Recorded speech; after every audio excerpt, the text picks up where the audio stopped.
My name is Lorraine Kepler, and the night my mother-in-law handed me a glass of wine, I felt something was off. 10 minutes later, her husband collapsed from the drink meant for me. That was the moment I stopped making excuses for people who dress control as love. I'd spent years shrinking to be accepted, until I realized I was disappearing. Stay with me through the end of the story and then tell me, did I do the right thing by walking away? Would you have? I need to know. I still remember that night. Early December in Eugene, cold enough that your breath lingered in the air but not cold enough to cancel plans. Funny how some nights stay with you, not because something magical happened, but because something finally snapped into place. Or maybe snapped in half. It was the Keplers' 40th wedding anniversary. A big family celebration. Margaret, my mother-in-law, had gone all out. Reserved the private room at the chestnut table, one of those classic American bistros with dim lighting and overpriced salmon. Everyone showed up dressed like it was a black tie fundraiser. Suits, pearls, fresh manicures. Smiles that felt rehearsed. Conversations that ran like clockwork, polite, predictable, careful. I wore a forest green wrap dress and heels I hadn't touched since our cousin's wedding the year before. I smiled when people made eye contact, laughed when they told stories, nodded in all the right places. But there was this familiar tightness behind my ribs, the kind that comes from pretending you belong somewhere you clearly don't. Margaret was in her element. Elegant. Sharp. The kind of woman who knows how to own a room without raising her voice. She floated from table to table, her tone honeyed, her laugh musical. But when she looked at me, it never reached her eyes. And I'd stopped trying to decode it years ago. Wesley, my husband, was chatting with his older brother near the bar. I'd excused myself to grab an extra napkin, something to keep my hands busy. As I walked back toward the table, I passed the little alcove near the kitchen, where I heard Margaret's voice. Just a little. Don't let her notice, she whispered. Talia, her 20-something granddaughter, nodded nervously, holding something small in her palm. I don't know if they saw me. I didn't stop walking. When I returned to my seat, Margaret was waiting there, smiling like a host on a morning TV show. She placed a wine glass gently in front of me. This one's perfect for you, sweetheart. Light, smooth, easy. I stared at the glass a little too long. My pulse started to crawl. I picked it up, swirled it gently. Something in me tightened. Maybe it was nothing. Maybe I was paranoid. But maybe I wasn't. I hadn't said a word all night about the passive digs. About the way I was left off the family group photos, how my work as a freelance designer was dismissed as a cute side project. About how they still sent out Christmas cards signed from the Kepler family and, somehow, my name never made the print. I wasn't what Margaret wanted for Wesley. I wasn't step forward enough. I didn't bake. I didn't plan brunches. And worst of all, I hadn't had children. Not yet. Not ever, maybe. And in Margaret's world, that made me temporary. Howard, my father-in-law, had stepped away to take a call, leaving his wine glass untouched next to his seat. Without thinking, I reached over and swapped mine with his. I did it fast, almost casually. My fingers trembled a bit, but no one seemed to notice. I put my new glass down and let it sit. If I was wrong, no harm done. But if I was right, I didn't want to be the one collapsing into the tablecloth. A few minutes passed.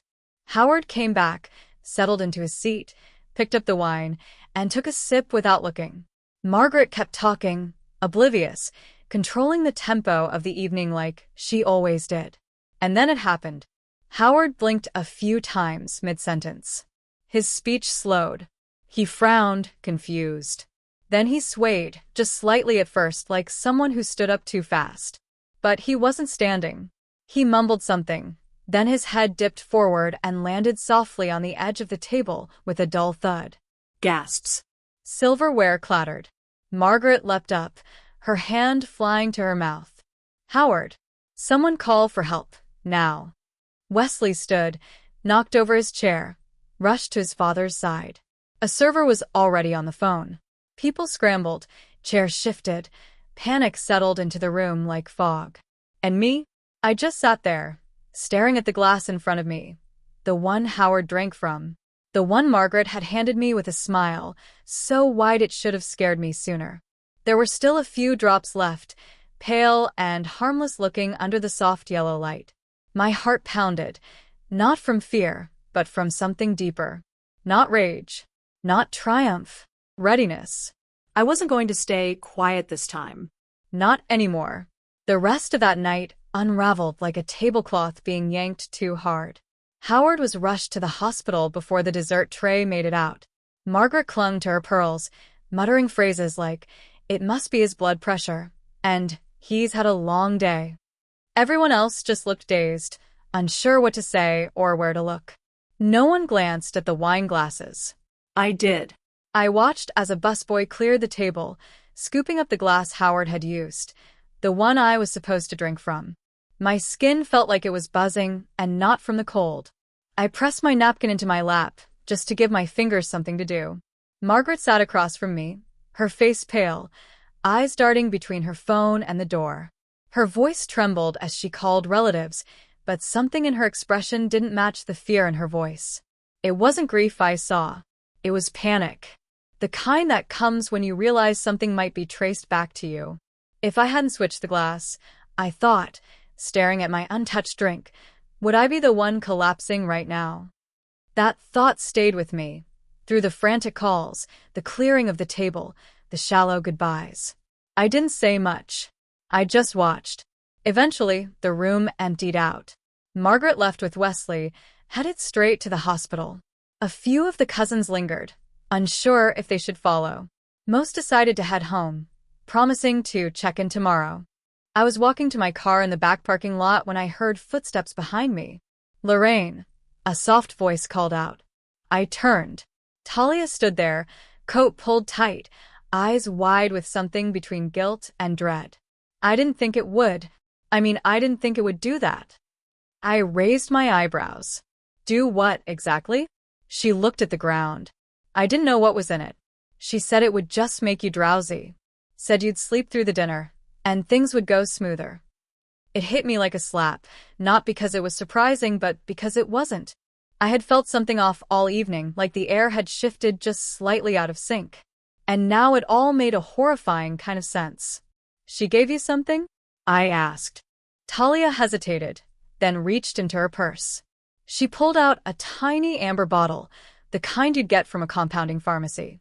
No label, no instructions, just a white cap and silence. "She gave me this right before dinner," Talia whispered. "Told me to pour a few drops into your wine when you weren't looking. And you did." I didn't want to, but she said it wasn't harmful, just to help calm you down. Said you'd been acting emotional lately, and she didn't want you ruining the mood. That word, emotional, twisted something in me. I'd heard it before, said in that same dismissive tone. It was how Margaret explained away my discomfort, my protests, my very presence. I was never angry or frustrated. I was emotional. And emotional women, in Margaret's world, needed to be managed. I nodded slowly, not because I understood, but because I needed to stay calm. "Did you know what was really in that bottle?" Talia shook her head violently. "No, I swear. I didn't think she'd go that far." Neither did I. And yet here we were. I took the bottle from her gently. "Thank you for telling me," I said. "I know that wasn't easy." She looked like she might cry. I almost did, too, but not out of sadness. Out of the strange, heavy clarity that comes when someone finally confirms the thing you were too scared to admit to yourself. I got into my car and sat for a while, the bottle still in my hand. The interior light overhead flickered slightly when I turned the key. I didn't drive off right away. I just sat there, listening to the quiet hum of the engine, feeling my breath slow into something steady. I wasn't the same woman I'd been when I arrived at that dinner. For the first time in years, I didn't feel like the sheep in their little family theater, quiet, polite, out of place. I felt alert, sharp, awake in a way that scared me, but also thrilled me. I didn't want revenge. I didn't want to explode or make a scene. That wasn't who I was. But I wasn't going to stay quiet either. No more pretending. No more taking the high road while Margaret paved over me with hers. I didn't need to expose her. I just needed to let her reveal herself. And believe me, she would. People like to talk about big betrayals. Affairs. Lies. Money. But the worst ones? They come dressed like courtesy. They show up in polite conversations, backhanded compliments, or being left off a holiday group text. That night, after Howard had been stabilized and the dust had just begun to settle, all those little moments started stitching themselves together into something I couldn't unsee anymore. Not just the wine, or the bottle Talia handed me, or the panic in Margaret's eyes. No, it went way back. And suddenly, I could feel all of it. Every paper cut I'd ignored over the years. There was the Christmas 2 years ago when they sent out a professionally printed card. Everyone in matching sweaters, lined up on the porch steps. The only reason I saw it was because Wesley's aunt posted it on Facebook. My name wasn't on it. Not even in the signature. Just love, the Keplers. There was the summer barbecue when Margaret introduced me to her church friends as Wesley's wife. She works from home, does some kind of art, I think. I'm a graphic designer. A damn good one. But somehow I always came off as a hobbyist to her, someone playing adult. Lorraine is very modern, she once said with a tight-lipped smile, like it was an affliction. She doesn't believe in keeping house the old-fashioned way. And then there were the birthdays. Mine always came with a generic card and a regifted candle. The others got brunches, balloons, engraved jewelry. I told myself it didn't matter. I wasn't here for the perks. I was building a family. But maybe I was just auditioning for a role that had already been cast. I thought about all this the next day when Wesley came home from the hospital, looking tired and wired at the same time. He didn't say much until I asked how his dad was doing. He's awake, he said. They're keeping him overnight for observation, but the doctors say he'll be okay. That's good, I replied quietly. Then came the pause. That stretched a little too long, followed by the words I had started to expect from him. Mom says you're making a big deal out of nothing. I looked up from my cup of tea. A big deal out of her drugging me? She didn't, Lorraine, come on. You're spiraling. Mom would never hurt you. She's not that person. She asked Talia to spike my wine, Wes. Talia admitted it to me in the parking lot. He ran his hands through his hair and shook his head like I was the one losing it. Look, you've never liked her. I get it. But she's been under a lot of pressure lately, planning this dinner, dealing with Dad's health, everything. You're just reading too much into this. I didn't scream.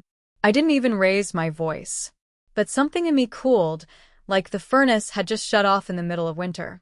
You know she's done this before, I said. Not with pills, but with words. Looks.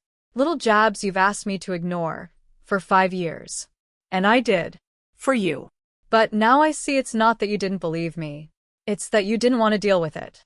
Lorraine. You always knew. You just chose not to look.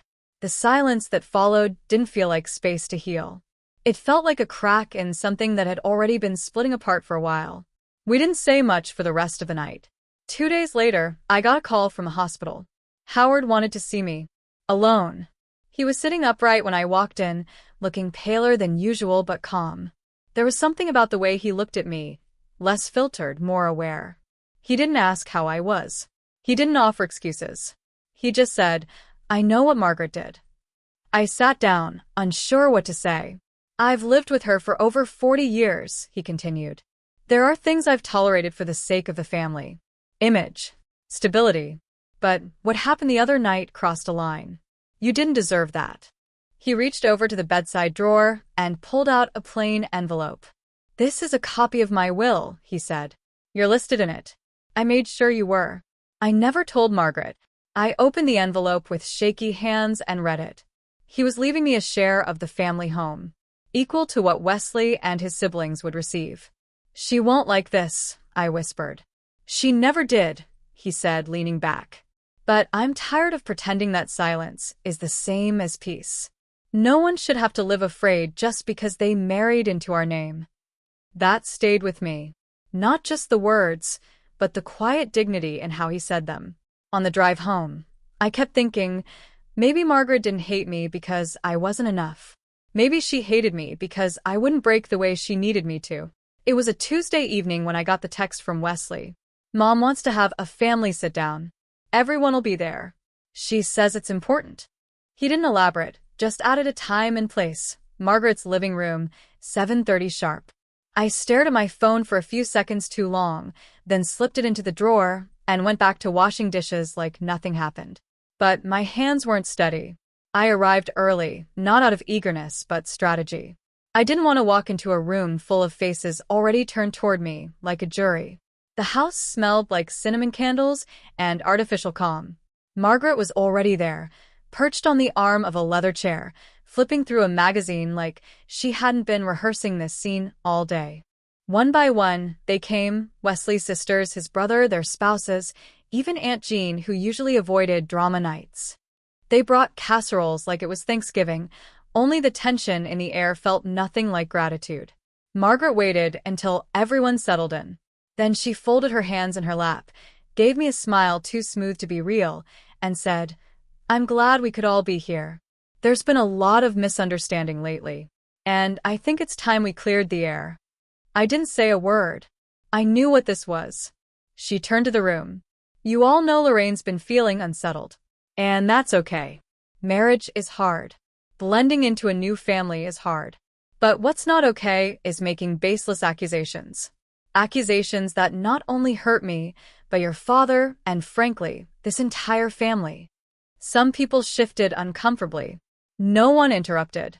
"She's been telling people I drug her. Can you imagine?" Margaret let out a soft, controlled laugh. "All I've ever done is try to welcome her.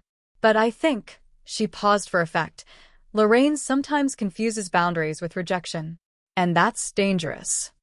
I scanned the room. No one met my eyes. A few looked down at their hands. Others sat still, like waiting for someone else to speak up first. Then she said it. "If you want to remain part of this family, Lorraine, you need to learn how to be respectful. You need to learn how to be agreeable." She didn't raise her voice. She didn't need to. The way she said agreeable curled around the room like smoke. I sat there for a moment. Then I stood. Not fast. Not dramatic. Just steady. My heart wasn't pounding this time. It was calm. Like I'd walked through the fire already and now I could see what was left standing. "If being agreeable means drinking what you hand me without question," I said. "If it means letting you control how I'm seen, heard, or remembered, then no. I don't think I belong here." A pause. Dead quiet. I looked around. At Wesley, who sat frozen. At his sisters, who avoided my gaze. At Aunt Jean, who looked tired in a way I hadn't noticed before. Margaret's mouth tightened. "That's not what I said." "But it's what you meant." I cut in gently. "You've made this place impossible for me to exist in without shrinking. And I'm done shrinking." No one moved. No one defended her. But no one defended me either. And that silence told me everything I needed to know. I walked out without waiting for anyone to stop me. They didn't. That night, I packed a suitcase. Just one. Clothes, laptop, and the copy of Howard's will he'd given me at the hospital. Wesley asked where I was going, but I didn't answer. Not because I was punishing him, but because I wasn't sure yet. I moved into a short-term rental across town, a little studio with creaky floors and a noisy heater, but it was mine. I could hear myself think without apology. The next morning, I made 2 phone calls. The first was to a lawyer I'd found online, someone with experience in estate law and family disputes. I needed to know what legal protections I had, both in regard to the will and the incident at the dinner. The second call was to my own voicemail. I left myself a message I knew I'd need to hear later. "You did the right thing," I said. "And you're not crazy." It felt strange saying it aloud, but also necessary. I didn't know what would come next, but I knew I'd crossed a line, one I should have drawn years ago. And now that I had, there was no going back. There's a strange kind of silence that takes over a place after you've spoken a truth no one wanted to hear. It's not peaceful. It's hollow. My new studio apartment was just quiet enough to feel like punishment some days, but that night, it felt like shelter. I sat on the floor with my back against the futon, photos spread out across the rug. Wedding shots, birthday dinners, holiday cards. That one blurry Polaroid of me and Wesley holding sparklers in his parents' backyard. In all of them, I was smiling. But the longer I looked, the more I could see it, the slight stiffness in my shoulders, the way my hands were always folded or half hidden, like I was holding myself back even when I was supposed to be happy. I'd tried so hard to belong. I learned how to make Margaret's signature pecan pie. I showed up early to family gatherings, helped clean up after. I swallowed every backhanded comment, every quiet exclusion. For 5 years, I shaped myself into someone I thought they'd want. For what? So I could be tolerated? I gave everything I had just to be called family, I whispered to no one. But they never really let me in. The next morning, I opened my inbox to find an email from a law firm I didn't recognize. Subject: Formal notice regarding property rights and will inheritance. Kepler residence. I clicked it open with a sinking feeling in my stomach.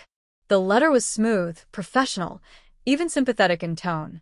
Margaret, it said, wished to resolve the current confusion and discord with dignity and grace. And so, in the interest of keeping the family's image intact, she requested that I voluntarily forfeit any claim to the Kepler family estate as outlined in Howard's will. In exchange, she promised discretion and a quiet return to normalcy. Then came the line that made my blood run cold.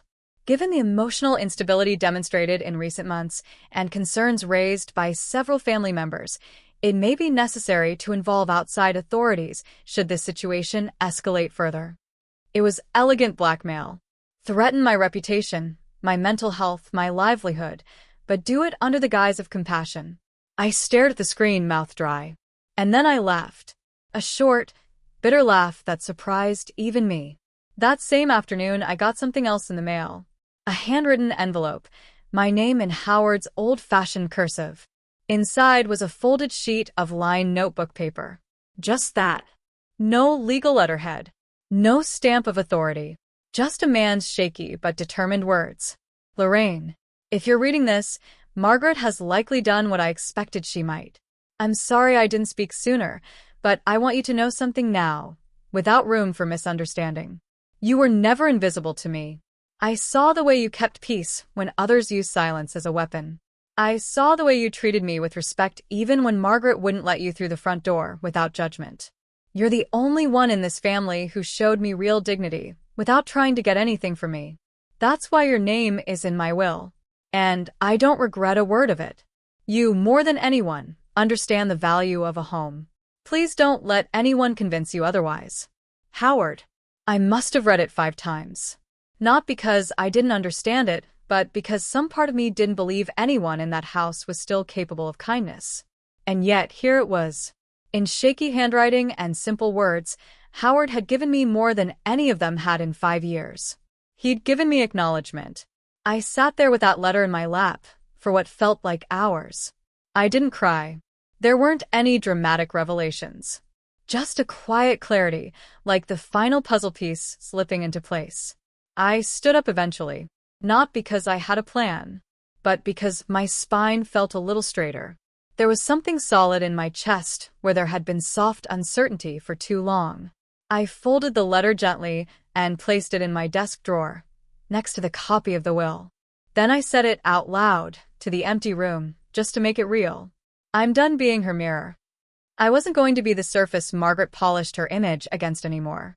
Not her scapegoat, not her excuse, and definitely not her buffer.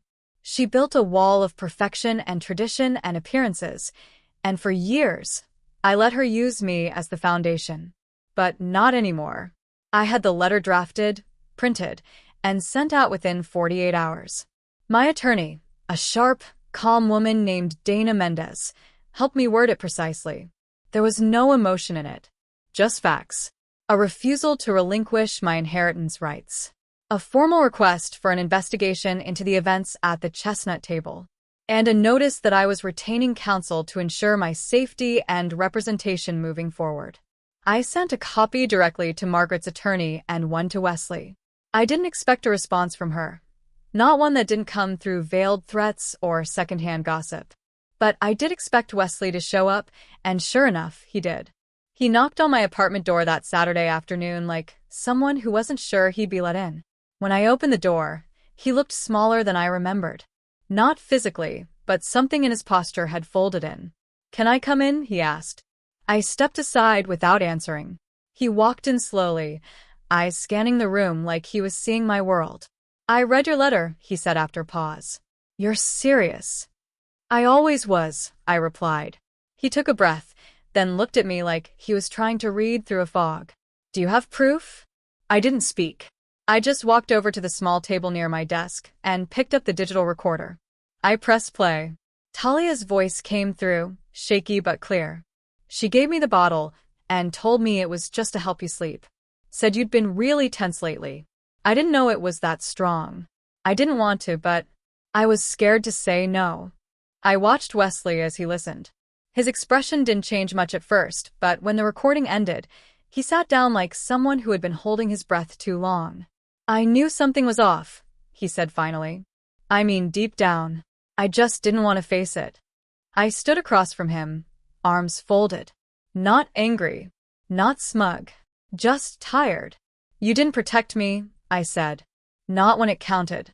He looked up, eyes glassy. "I let her get in my head. She's my mom. But that's not an excuse. I let you carry it all alone." I didn't correct him, because he was right. He rubbed his hands together, staring at the floor. "Is it too late?" "For what?" "For me to be on your side." "Really on your side?" I didn't answer. Not because I wanted to hurt him, but because I didn't know anymore. What did it even mean for someone to take your side after pretending there wasn't one for years? A week later, Margaret called for another family gathering. I was invited, not directly, of course, through one of the cousins. I knew what this was. One last attempt to spin the narrative. I showed up, but I didn't come alone. Dana walked in beside me, clipboard in hand, calm as ever. Margaret's eyes narrowed as soon as she saw us. "Oh, so now you bring a lawyer into my home?" "I figured you'd appreciate someone who knows how to use words carefully," I said. She let out a dry laugh. "You've always had a flair for the dramatic, Lorraine. And you've always had a talent for making poison sound like parenting." That got a few stifled gasps. Wesley's sisters looked down. No one moved. Margaret cleared her throat. "I think we all know what this is about. You're trying to paint me as some kind of villain. You're embarrassing this family. All because you didn't get your way." "Actually," I said, "I came here so we could all hear the truth without edits." That's when Talia stood up. She looked like she might break in half. Her hands trembled. Her voice cracked. But she spoke anyway. "She's not lying," she said. Grandma gave me the bottle. Told me to put it in Lorraine's drink.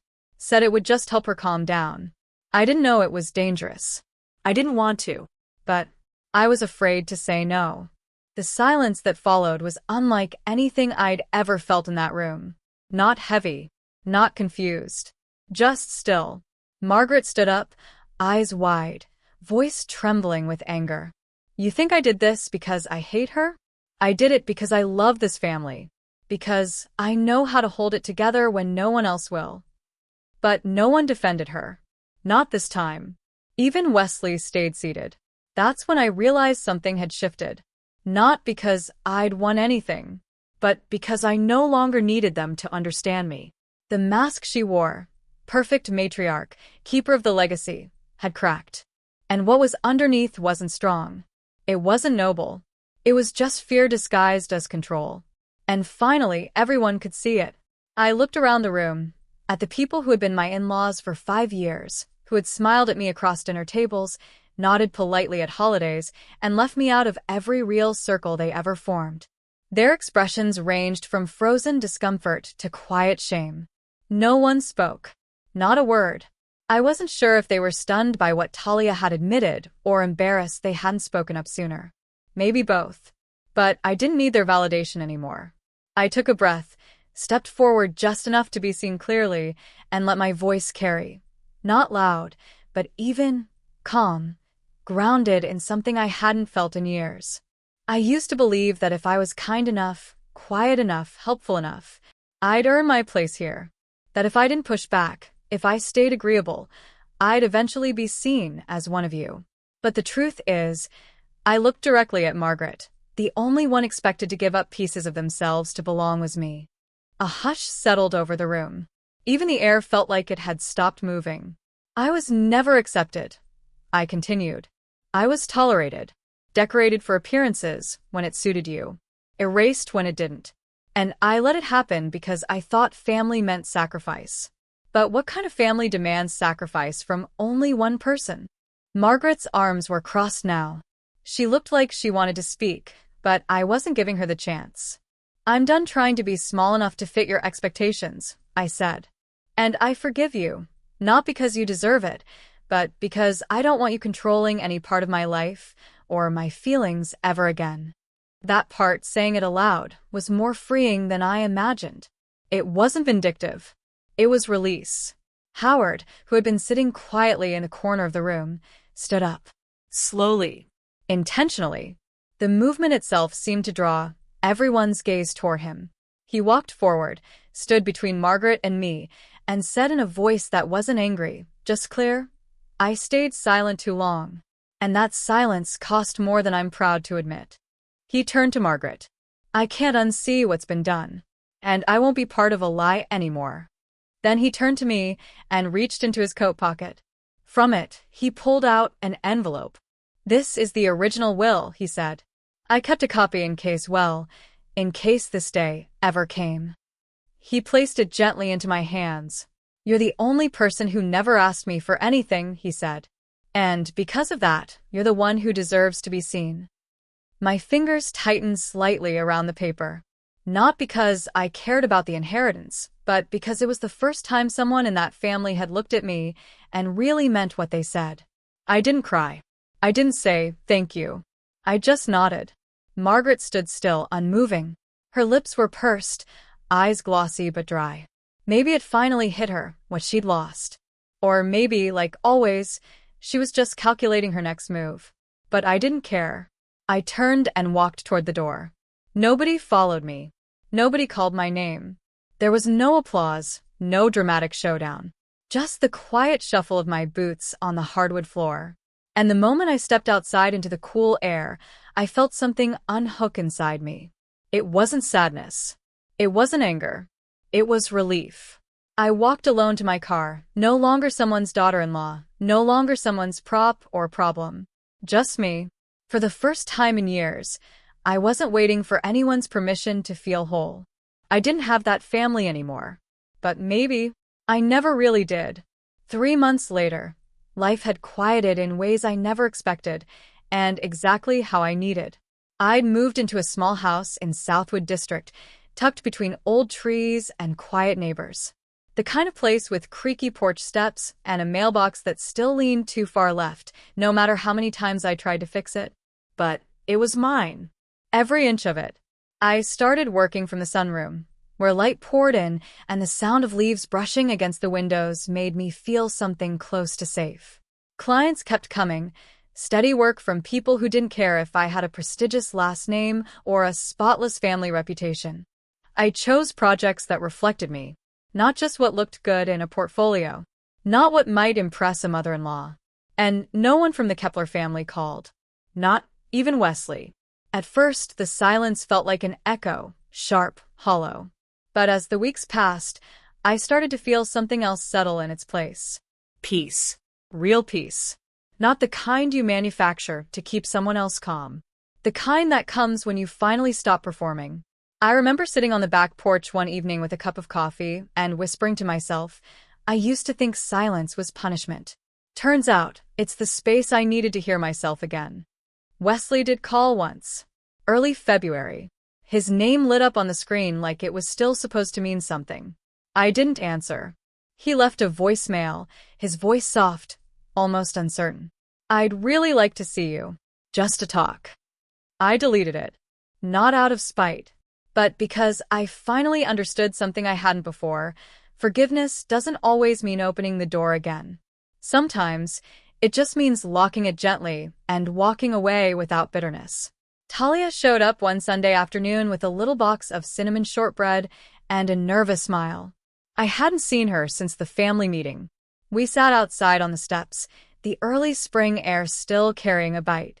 "I used to think Grandma was the strongest woman I knew," she said quietly. "Now I'm not so sure. But I know this." She turned to me, eyes clearer than I'd seen them in months. "You are the only one in that house who made me feel safe." I didn't know what to say. I just reached for her hand, and she let me hold it. That night, I found a note in my mailbox. No return address. Just folded paper and careful handwriting. "Thank you for not giving up on my logo last fall," it read. "I know I was difficult. You were patient, even when I wasn't. I'm not sure anyone's ever handled me with that much grace. I'll never forget it." It was signed by a client I hadn't heard from since October. And a few days later, Mrs. Kearns, my elderly neighbor 2 doors down, brought me a homemade peach cobbler in a foil pan. "You've got that quiet kindness," she said. "The kind that makes old people like me want to take care of you." I laughed and thanked her. Then I cried after she left. Because that's what love looks like, doesn't it? Not grand gestures or forced family dinners, but warmth offered freely, without cost or control. Later that week, I took a walk just before sunset. The sky had that soft lavender tint it gets right before the cold settles in. The street was still, just the occasional dog barking or a wind chime trembling somewhere down the block. I wrapped my sweater tighter around me and let my mind wander. There are some families you can't save, No matter how much you try. no matter how long you wait for them to choose you. Some people will never see past what they want you to be. But there are other families. The ones you build out of small kindnesses and quiet loyalty. Not blood, not name. Just heart. As I reached the corner, I stopped and let the sunlight hit my face. I thought about all the times I stayed quiet to keep the peace. All the times I believed peace meant swallowing myself whole. But peace, real peace, requires more than silence. It requires safety and mutual respect. The moment that safety ends, silence isn't peace anymore. It's betrayal of yourself. I survived. Not by winning, not by burning it all down, but by walking away and finally choosing me. Before I close this chapter, I just want to say this. Sometimes the hardest thing isn't walking away. It's believing you're allowed to. I spent years thinking that keeping quiet meant keeping peace, but peace that costs your voice isn't peace at all. Maybe you've been there too. Maybe you're still there. And if this story spoke to something in you, I hope you'll stay with me for the next one. There's more to tell, and maybe, just maybe, you'll see a piece of yourself in it too.